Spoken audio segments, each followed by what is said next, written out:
They handed her a death certificate, but not a body. They gave her words of comfort, but not answers.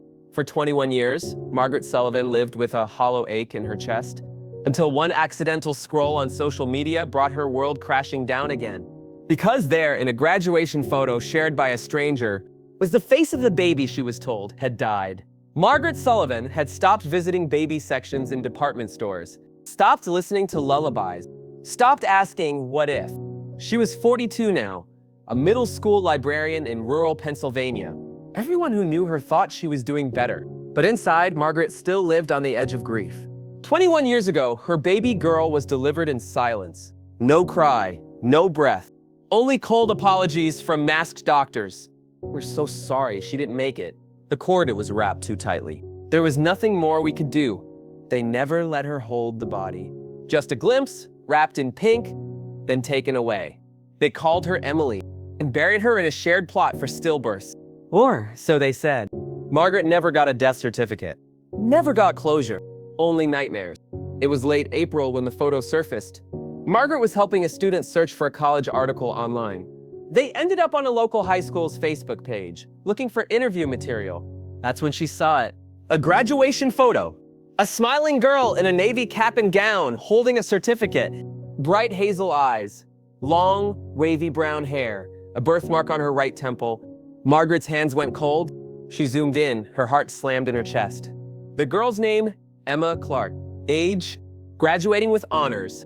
And her face was identical to Margaret's own childhood photo. At first, Margaret told herself it was coincidence. Plenty of girls had birthmarks. Plenty had brown hair. But something clawed at her ribs. She stayed late after work that night, digging through public records, Facebook tags, any online scrap about Emma Clark. The girl had no photos before age 3, no baby pictures, no toddler snapshots. Her earliest school photos began in pre-K. Smiling wide, slightly anxious. The adoptive parents were listed as Raymond and Celeste Clark, living in York County. But Margaret recognized the hospital in the background of one blurry photo. St. Celine's, the same hospital where she gave birth. Margaret drove to her sister's house the next day. Angela had been there the day Emily was born. Margaret clutched her coffee mug with trembling hands. "Do you remember how they said she died?" Angela's face darkened. "Of course I do. Why would you bring this up again, Maggie?" "Because I don't think she did." Angela sat back, wary. "What are you talking about?" Margaret pulled up Emma Clark's photo. Angela's breath hitched. Oh my God. She stared for a long time, then whispered, "She looks just like Dad." Margaret returned to St. Celine's 2 days later. She asked for her medical file from... After 2 hours and an awkward phone call from the archives department, she was handed a thin manila folder. The report was vague. Complications during labor. Neonatal fatality. No resuscitation attempted. But there were gaps. No physician signature. No post-mortem report. No record of the body transfer. And one final note scribbled at the bottom. Infant released to third-party hospice services for communal burial. Signed only Dr. K. Margaret had never heard of any hospice service handling stillborn infants. And Dr. K, there had never been one on her attending list. After weeks of digging, Margaret found a retired nurse named Bethany Rollins, who had worked labor and delivery in the early... They met in a quiet cafe. Bethany looked nervous, her eyes darting toward the door every few minutes. "You're not crazy," she said softly. "What? You're not the first mother to come asking about a baby who was stillborn at St. Celine's." Bethany explained that after 201, there had been whispers of a physician, Dr. Kevin Krall, who had connections with out-of-state adoption agencies, untraceable ones. He told parents their babies died and they didn't. "Why would someone do that?" Margaret whispered. "Because you were poor, alone, no insurance. And the demand for healthy white infants was..." She didn't finish the sentence. Margaret sent off for an ancestry kit, and she messaged Emma Clark anonymously online. "Hi, I saw your graduation photo. You look so much like my family, it startled me. Ever done a DNA test?" No response. 3 days later, Margaret received a message from someone named C. Clark. It read, "Please don't contact my daughter again. She is happy, and she is ours." The profile disappeared minutes later.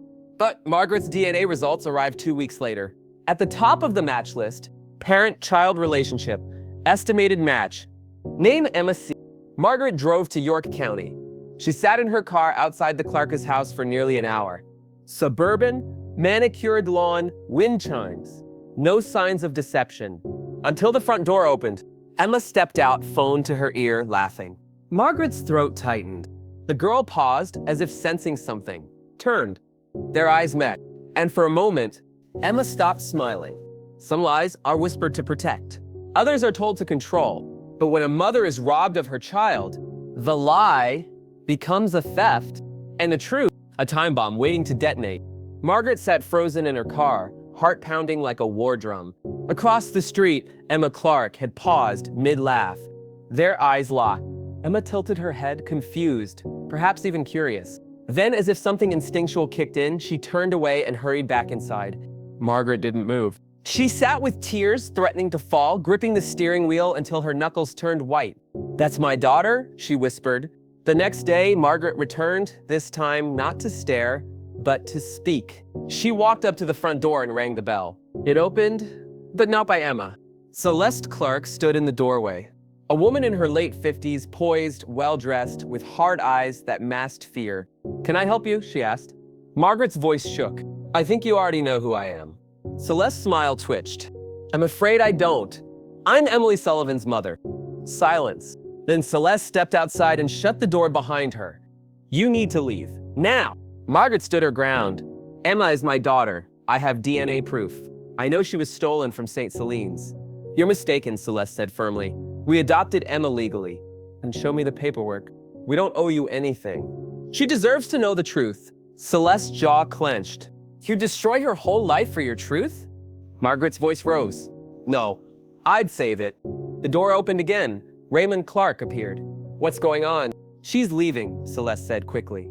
"Is it true?" Margaret turned to him. "Did you know she was taken from me?" Raymond's face went pale.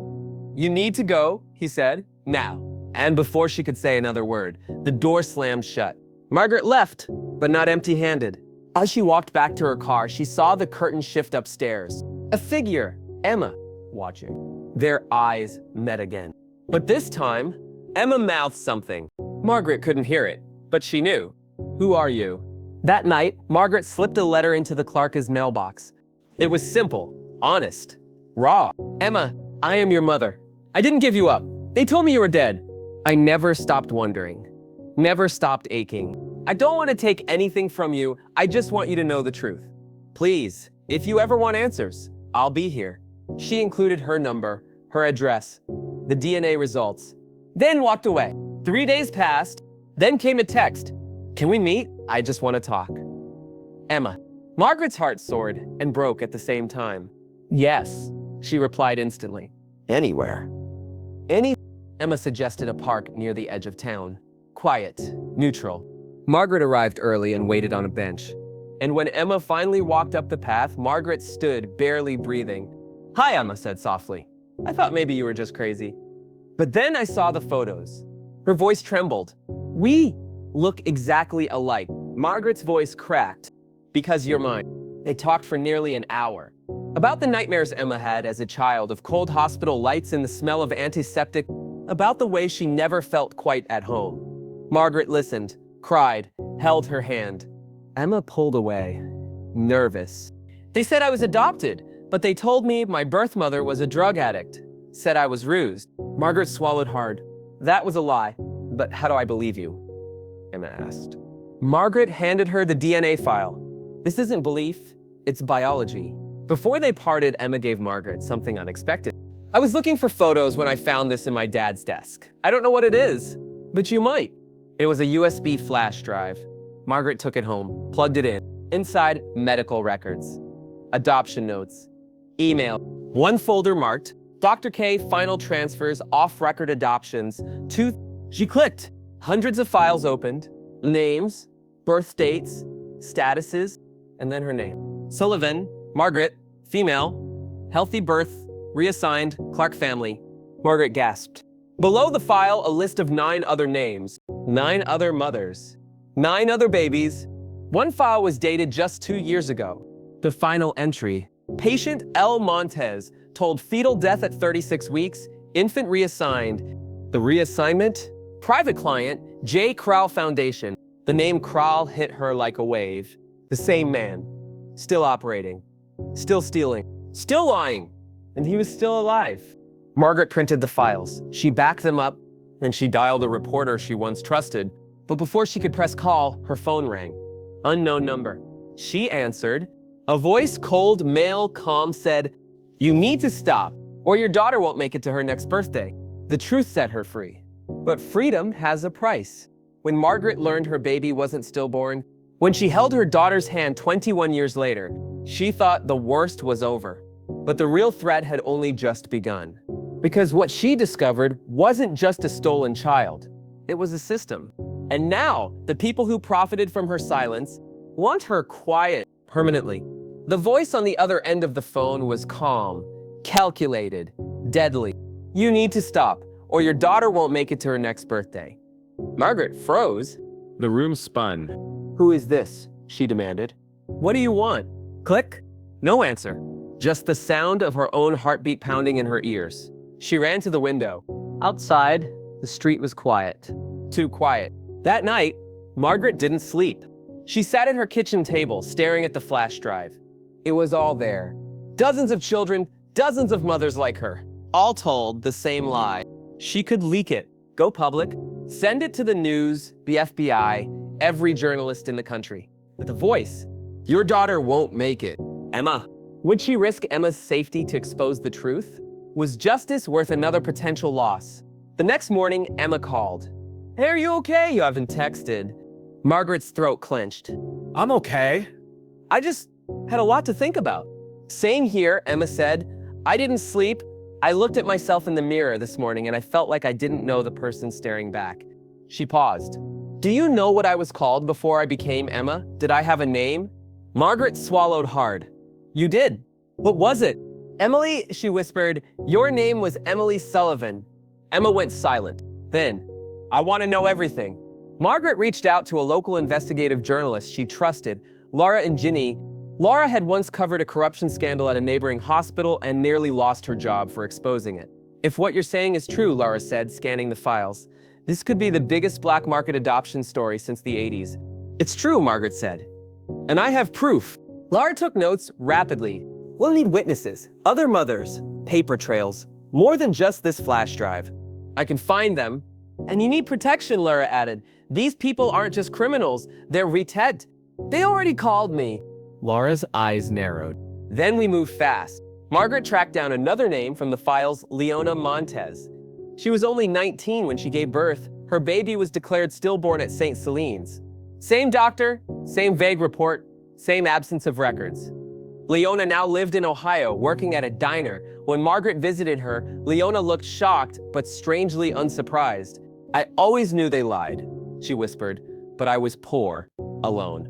Who was gonna believe me?" When Margaret showed her the folder with her name on it, Leona broke down. "You found her, didn't you? Your baby." Margaret nodded. "Then maybe I can too." On her way home, Margaret noticed a black van tailing her. No license plate, no headlights. When she turned right, it turned right. Left, it followed. She dialed Leah, her old college roommate, who now worked in cybercrime. "They're following me," she whispered. "Where are you?" "Route 9, near the old silo." "Stay on the line, I'm sending help." She took a sharp turn onto a gravel road, tires skidding. The van sped up. Suddenly, police lights! The van swerved away and vanished into the woods. That night, Leah remotely searched the drive Margaret had copied. "There's something encrypted, a hidden file under the Clark adoption logs." Margaret leaned in. "Can you open it?" "Give me 10 minutes. 10 minutes later, a folder appeared, labeled OP Redline. Inside, emails from Dr. Kral to an unnamed recipient. OP Redline is active. Final relocation of surplus infants complete. All non-English speakers reassigned to international contracts. Clark's case, initial subject rejected due to illness, replaced with Sullivan's infant, mother uninformed. Margaret blinked. Initial subject rejected? Leah highlighted the line. "Wait, does this mean they were gonna give the Clarks another baby?" And then switched her for mine. They weren't just stealing babies, they were trading them. Margaret called the Clarks again, left a message. "We need to talk. You owe me answers." You owe her answers. Surprisingly, Celeste responded. Meet me. Alone? No police? No press? Margaret agreed. They met at a quiet cemetery near the memorial garden.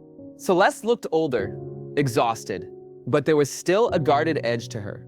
You don't understand, she said. We couldn't have children, and when the agents offered us Emma, it felt like a miracle. You knew she wasn't yours. We were told her mother was a drug addict who didn't want her. You believe that? We needed to believe it. Margaret pulled out the email printouts.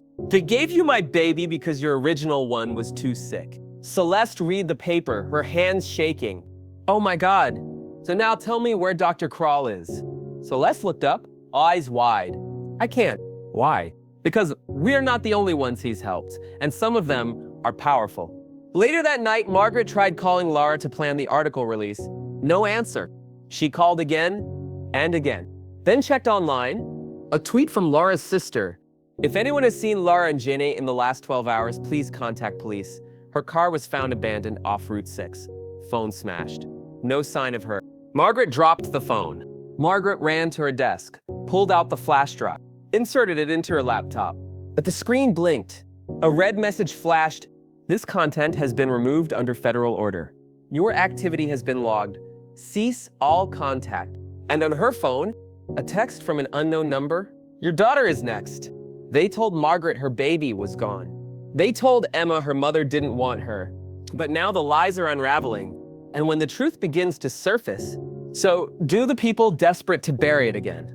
Because behind every stolen life, there's a secret powerful enough to destroy everything. Margaret couldn't reach Lara, the journalist. The police had found her car abandoned, her laptop gone, her phone shattered. No one had seen her since the day she received Margaret's flash drive. Margaret sat in her kitchen, staring at her silent phone. Her hands trembled as she typed a message to Emma. Don't go anywhere alone. Please call me. It's urgent. No reply. 10 minutes passed. Then 20. Then her phone buzzed. Emma. Hi, sorry, I was in class. Everything okay? Margaret closed her eyes, exhaling. No, but we need to talk. Right away. They met at a public cafe. Margaret looked pale, sleepless. Emma looked nervous, confused, but determined. I did something, she said, sliding a notebook across the table. It's a journal I started when I was 13, back when I started having weird dreams. Margaret opened it. Page after page of sketches, hospital beds, syringes, faces with no mouths, and one sentence repeated over and over. This isn't my life. Emma looked away. I didn't understand it then, but I do now. What do you remember? Margaret asked gently. Flashes, metal doors, crying, a lullaby. I don't recognize, but know by heart. Margaret whispered. I used to hum it while I was pregnant. Emma brought Margaret back to the Clark house while her adoptive parents were away for the weekend. I found something hidden in a shoebox, she said, underneath Dad's old files. It was a photo worn at the corners. A baby, freshly born, crying in a hospital bed.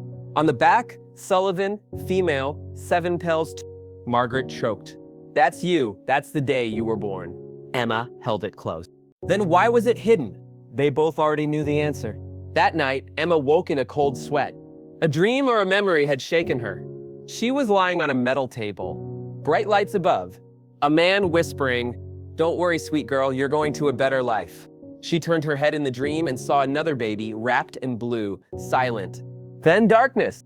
Emma gasped awake, and suddenly remembered the man's face. Dr. Kral. Back at Margaret's house, Leah was working remotely through a secure server. I cracked part of a hidden archive, she said. Dr. Kral wasn't working alone. He was part of a network, Unity Foundation, but there's a new name here, Project Recast. What's that? Margaret asked. Leah clicked through encrypted files. It looks like a psychological trial, centered on infants switched at birth and tracked over time. Margaret's breath caught.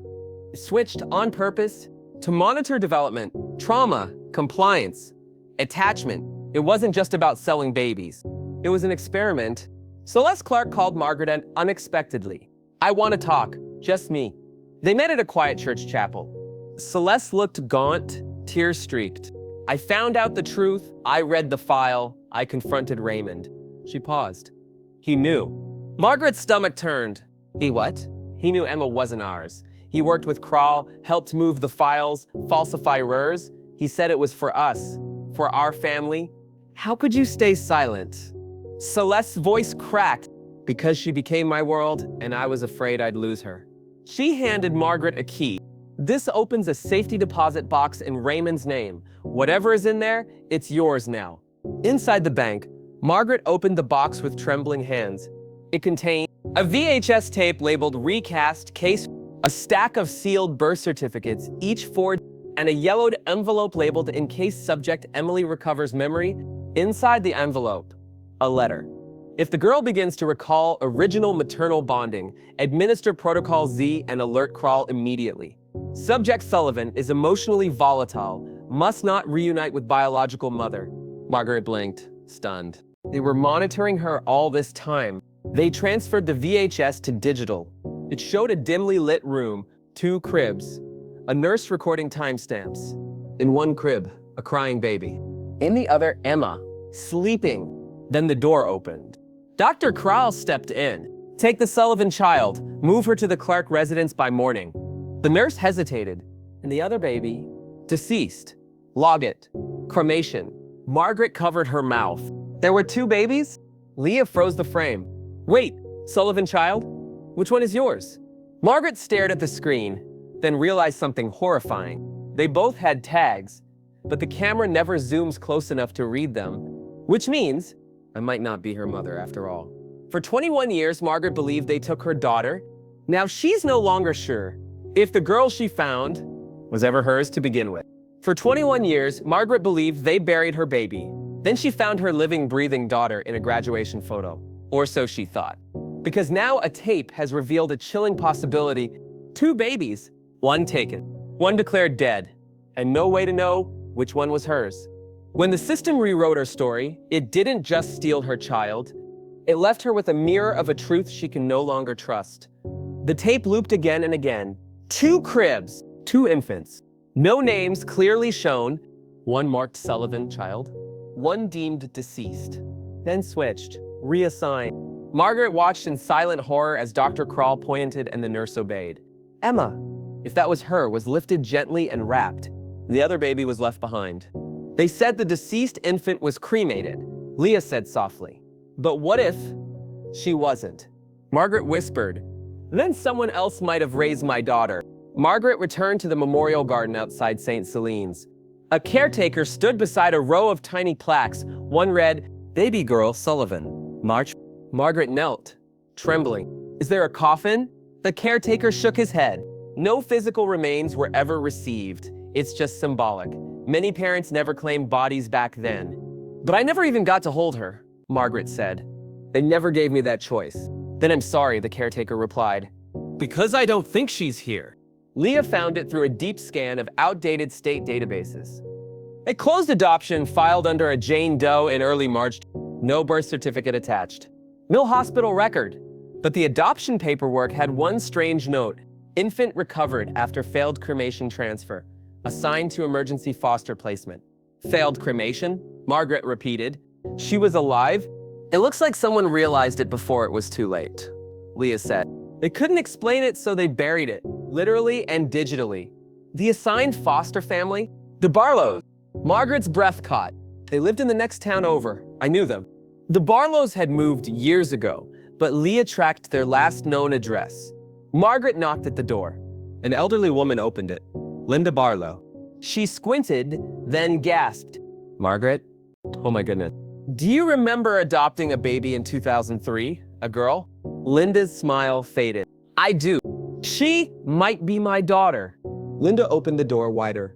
Inside the living room, a photo wall. And there, a girl's face, about Emma's age. Same eyes, same dimple, but a different kind of light. Her name's Camille now, Linda said softly. She's in Oregon, in nursing school. Margaret stared at the photo. 2 girls, 2 possibilities. 1 heart breaking in half. Margaret reached out carefully. Linda helped. She sent Camille a message. Hi Camille, I know this may sound strange, but I believe there's something important about your past or need to share with you. I'm not asking for anything, just a conversation. Please. 2 days passed. Then Camille replied, I've always wondered why my adoption papers were blank. I'll talk. They met over video chat first. Camille had soft eyes, nervous hands, and a calm voice. I always felt misplaced, she admitted. My parents were kind, but something always felt off. Especially when I saw baby pictures of myself. Margaret's throat tightened. You're so much like my mother, Camille said. It's weird. Leah ran a preliminary match on old hospital photos and facial recognition. There's a high probability she's your biological daughter, she told Margaret. We can run a DNA test to confirm. Margaret agreed. She told Emma everything. Emma sat quiet for a long time. Then, so, I might not be your daughter? Margaret swallowed. You're my heart, Emma. You always will be. Emma and Camille agreed to meet. At a quiet park outside town, they sat side by side, awkward, curious, emotional. Margaret watched from a bench, trying not to cry. They talked, laughed nervously. Then, without warning, hugged. I feel like I'm looking at a version of myself that could have been, Camille said. Same, Emma whispered. They looked over at Margaret. Emma walked over slowly. When the results come back, do you want me to go? No, Margaret said, tears falling. Because love isn't DNA, it's choice. And I choose you both. 1 week later, the envelope arrived. Margaret opened it alone. Her heart pounded. One word screamed from the page. Match. Camille was her biological daughter. Emma was not. Margaret sat on her bed holding both photos, one of Camille, one of Emma. And in her heart, 2 daughters, one born of blood, the other born of healing. Then her phone buzzed, a number she didn't recognize. She answered, a woman's voice, breathless and urgent. You don't know me, but I was a nurse at St. Celine's. I saw what they did. Margaret sat up straight. Who is this? They switched more than babies. They switched records. You may not be who you think you are either. Margaret froze. What are you saying? The line crackled. There's one more girl, a third one. She was never on the tapes, and she's in danger. She thought she'd reached the end of her journey. She had 2 daughters, one born to her body, the other born to her heart. But then came a voice, a warning, a secret buried deeper than anything she'd faced before. Because there wasn't just one baby. Not even 2. There were 3, and the one still missing may hold the key to it all. The voice on the phone was anxious, whispered. My name is Nadine. I was a maternity nurse at St. Celine's. Why are you calling now? Margaret asked. Because I couldn't sleep after I saw the article about the adoptions. I still remember the day they brought in 3 newborns. Same day, same hour, different mothers. 3? Margaret whispered. I thought there were 2. Nadine paused. One of the babies was never entered in the records. The mother was unconscious. No ID, no visitors. They took her baby and said she died, but she didn't. What happened to her? They erased her and reassigned the baby. That girl's not in any database, but she's alive, and she's in more danger than the others ever were. Margaret met Nadine in secret, a quiet diner off the highway. Nadine looked over her shoulder 3 times before speaking. The girl was coded as subject 4. She had no wrist tag, no mother's name, just a paper note taped to her bassinet, Lucy. Margaret blinked. Lucy! Dr. Crowell came in with 2 men, said she was to be placed in special placement tier. I never saw her again, but I know they took her out of the state. Do you know where? Nadine nodded slowly. They mentioned a facility called Blue Bridge, private, off the books. They said she was the prototype. Leia's hacking revealed more. In the deepest layers of the Project Recast files, they found one unmarked PDF. Leah decrypted it. The title chilled them.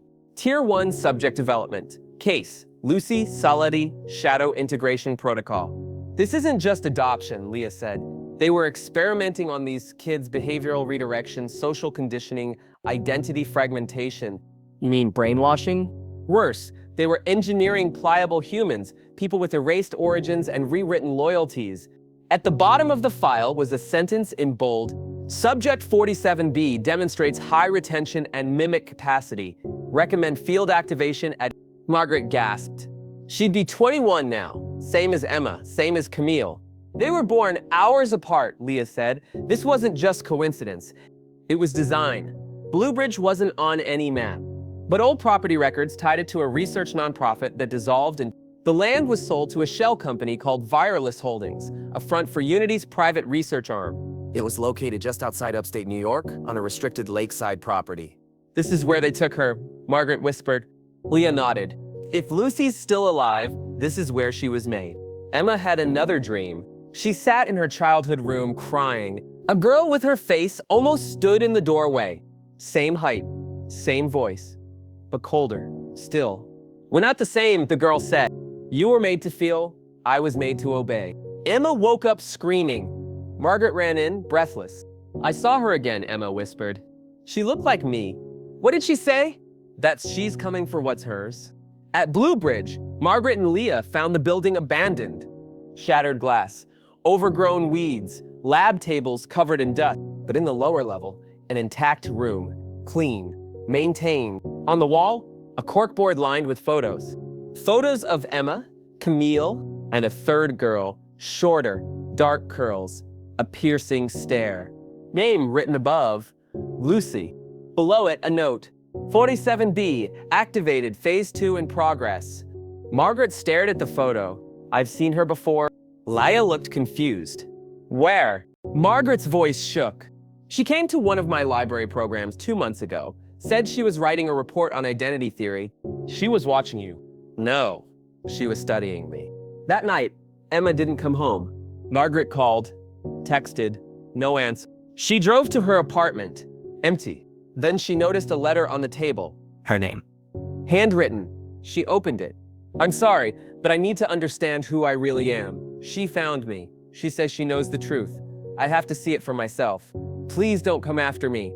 At the bottom, Leah ran a quick trace on Emma's phone. It pinged once. Near the lake by Blue Bridge. Then disappeared. On a security camera deep in the woods, 2 girls walked side by side. Identical height. Same walk. Same hair. But only one of them was Emma, and the other looked into the lens and smiled. They were born in the same hour, raised apart, but designed with a purpose. Emma, the daughter who healed Margaret's grief. Lucy, the girl who was erased, then rebuilt. Now one seeks answers, the other control. And if Margaret can't stop her, she may lose both. Emma sat across from Lucy in a cabin deep in the Blue Bridge woods. It was quiet, the silence wrapping around them like fog. Lucy poured tea, like a gracious host. Every movement was calculated, calm, chilling. "You look so much like me," Emma whispered. "I am you," Lucy replied. "Or at least, the version they made to replace you." Emma blinked. "What do you mean replace?" Lucy smiled. "Do you really think Margaret was meant to find you? She wasn't looking. She was meant to forget. But I remembered everything. They trained me to." Emma's fingers gripped her teacup. "Why me?" "Because you lived the life I was denied." Back at home, Margaret and Leah were scrambling. "She left a note," Margaret said. "She said Lucy found her." Leah scanned Emma's last known location. "There's a ping near Blue Bridge." Then it went offline. Margaret's voice trembled. "Lucy is with her. If she's part of Project Recast, Emma's in danger. Leah warned. They trained Lucy to manipulate, to erase. We have to get her back. You'll need proof. Something to show Emma the truth before Lucy replaces it." In the cabin, Lucy handed Emma a folder. Inside, photographs, reports, handwritten notes. "This is everything they hid from you." From her. Emma flipped through the pages, documents showing Margaret's DNA match with Camille, not her. "So, I'm not her biological daughter." "No," Lucy said, "but she kept you anyway. You were the stand-in, the substitute." Emma's eyes brimmed with tears. "Then who am I?" Lucy leaned in, almost whispering, "You're just like me."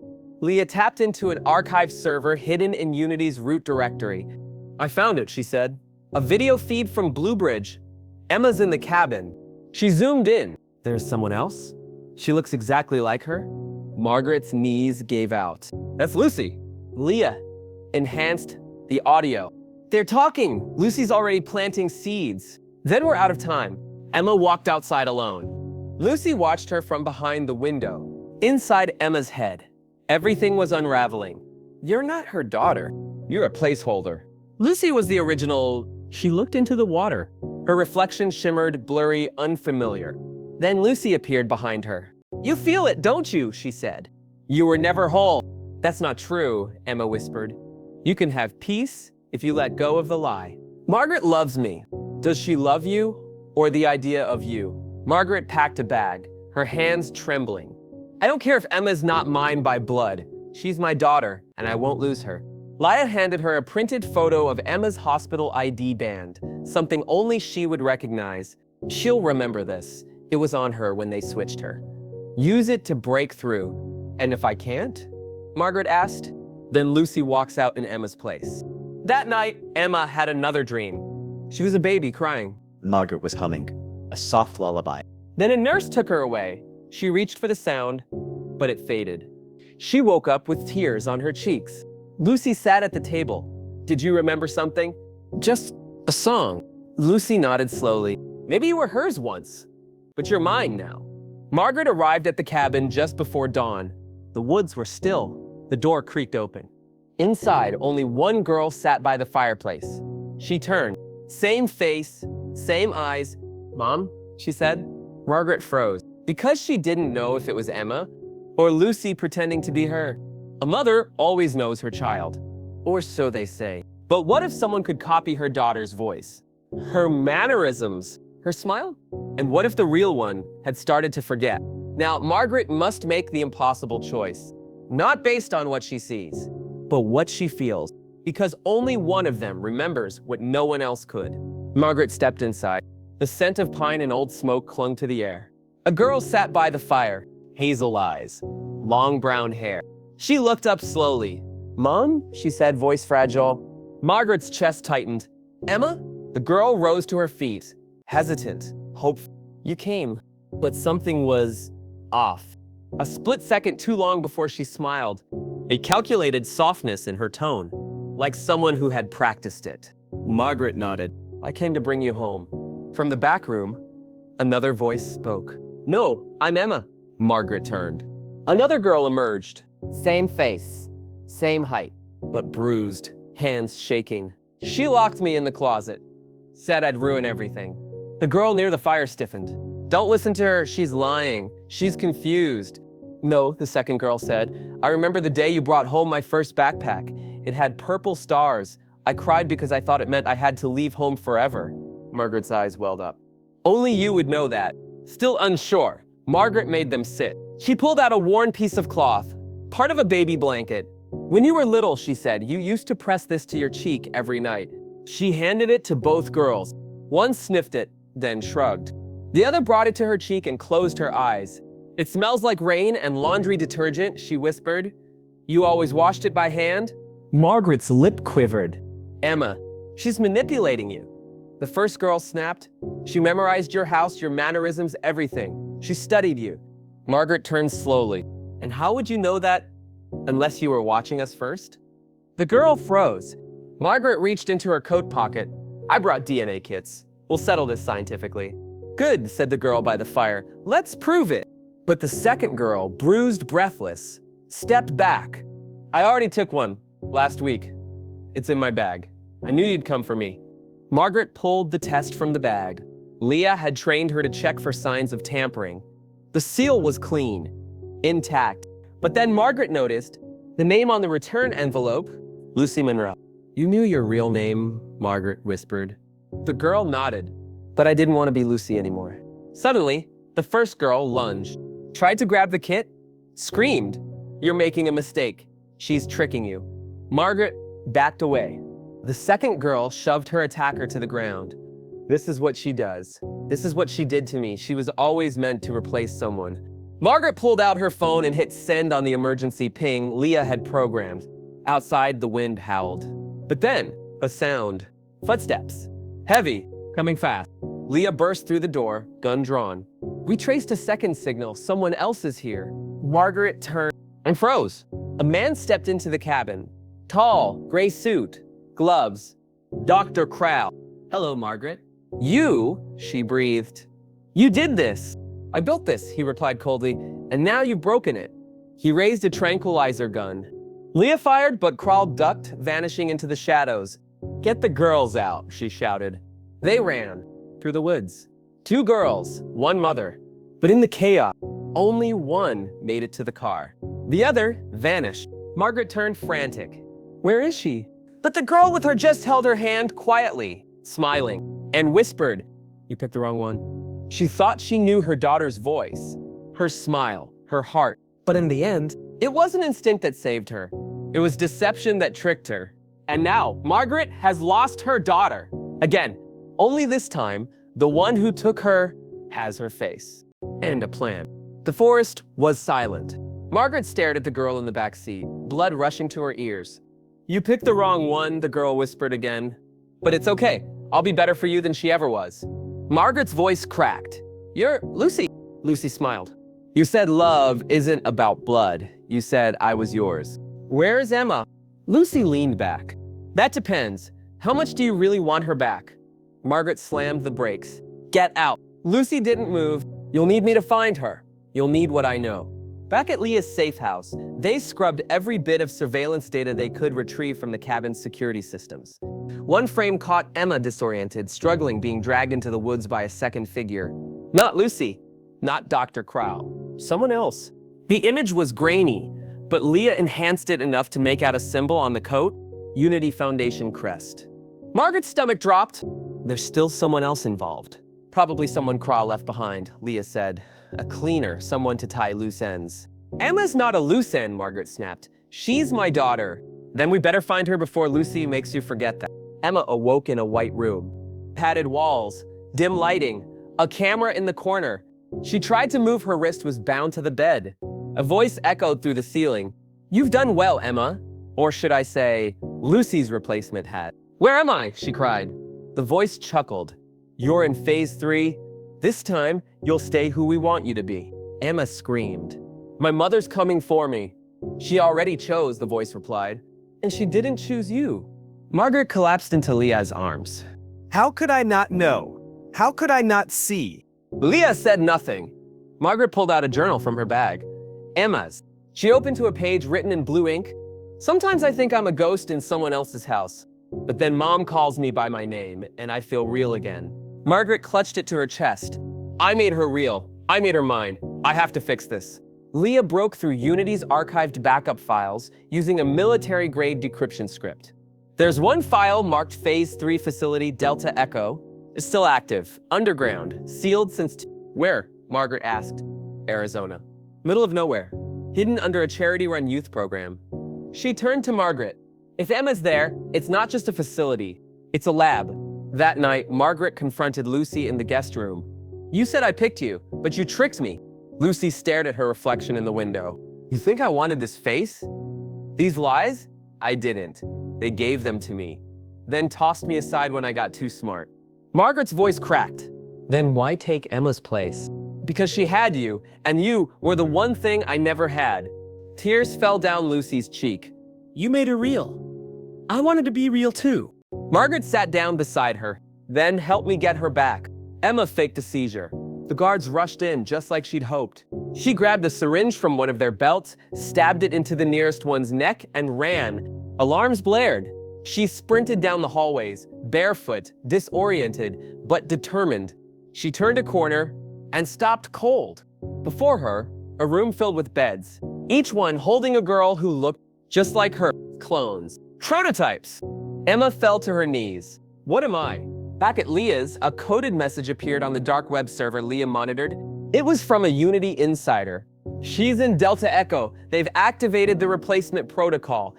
Margaret has 48 hours before the shutdown." Attached was a blurry photo. Emma. Bound. Eyes pleading. Below it, "One of them will be erased. You choose." Margaret loaded the car. Lucy got in beside her. Quiet. Watching. "Are you sure you're ready?" Leah asked. Margaret looked straight ahead. "I already lost her once. I'm not losing her again." She gripped the steering wheel. But behind her, Lucy reached into her coat and pulled out something Margaret didn't see. A Unity Foundation keycard. For years, Margaret believed her baby was gone. Then she found her in a photo and uncovered a lie too big for silence. But every answer only raised more questions. And now, as one daughter waits in the shadows and another sits beside her with secrets, Margaret prepares to fight. Not for the truth, not for revenge, but for the soul of the girl she once held in her arms. Margaret drove through the desert in silence. Beside her, Lucy stared out the window, eyes unreadable. "You know the layout?" Margaret asked. "Every hallway, every gate, every blind spot. And you'll help me?" Lucy didn't answer. Until finally, "I'll help her, not for you." but because I see what she became, and I know what I could have been. Delta Echo was hidden beneath a false orphanage. Security was minimal, most of it handled by internal systems. Lucy disabled the back gate and led Margaret underground. The halls smelled of bleach and steel. They passed empty rooms, half-dismantled labs, shredded files, but one door remained locked. Heavy, reinforced. "She's in there," Lucy whispered. Margaret swiped the stolen keycard. The door buzzed and opened. Inside, Emma, barefoot, bound to a chair. She looked up, dazed, bruised. "Ma?" Margaret ran to her. I've got you, baby. I've got you. As Lucy worked to unbind Emma, a voice echoed overhead. Dr. Kroll. It's poetic, isn't it? The prototype rescuing the substitute. Margaret looked up. "You're done, Kroll. We have everything. The files, the girls, your crimes." "Do you?" he replied. "Have you asked yourself why you were chosen, Margaret?" "What?" A pause. "Then, you were selected because of your history, your childhood trauma, your genetic profile. We didn't just take Emma, we engineered the conditions that led to her." "You're lying." Are you sure? Think about your first miscarriage. The sudden approval from the adoption board. The strange nurse who appeared during labor. We orchestrated it all. Margaret fell to her knees. Why? To prove we could manipulate not just children, but mothers. Lucy stepped forward. "And you failed!" Alarms blared. Someone had triggered emergency lockdown. Leah's voice came through Margaret's earpiece. "I'm in the system. You've got 6 minutes before security floods in." Lucy led them through service tunnels. Emma clung to Margaret's arm. "I knew you'd come. Always." They reached the surface just as helicopters approached. Leah's SUV skidded into view. They climbed in and sped away. Behind them, Delta Echo exploded, imploding into dust and fire. 1 month later, Margaret, Emma, Camille, and Lucy sat at a picnic table. No longer strangers, not quite sisters, but connected by blood, bond, and battle. Camille had chosen to stay close, visiting weekly. Lucy, after testifying against Unity officials, was offered protection and a new name, but she refused it. "I've lived under lies long enough," she told Margaret. "Then who do you want to be?" Margaret asked. Lucy thought for a long time, then answered, "Lucy Monroe, your daughter's shadow, and her shield if she ever needs one." Margaret nodded. "Then you have a place here, if you want it." Lucy smiled faintly. I do. Some stories don't end with perfect answers. Some wounds don't heal with apologies. But Margaret didn't need everything to be clean. She just needed her daughter safe. She needed to know. And now, as Emma graduates again, this time with her family in the front row, Margaret holds both her hands in hers. One born of blood, one born of pain, and one born of truth. And for the first time in decades, her heart is whole. What did this story teach you? About truth? About love? About the kind of family that survives lies and becomes stronger? We'd love to hear what this journey meant to you in the comments. Moral reflection. DNA doesn't make a mother. Love does. And when that love burns bright enough, even the darkest deception can't hide from its light.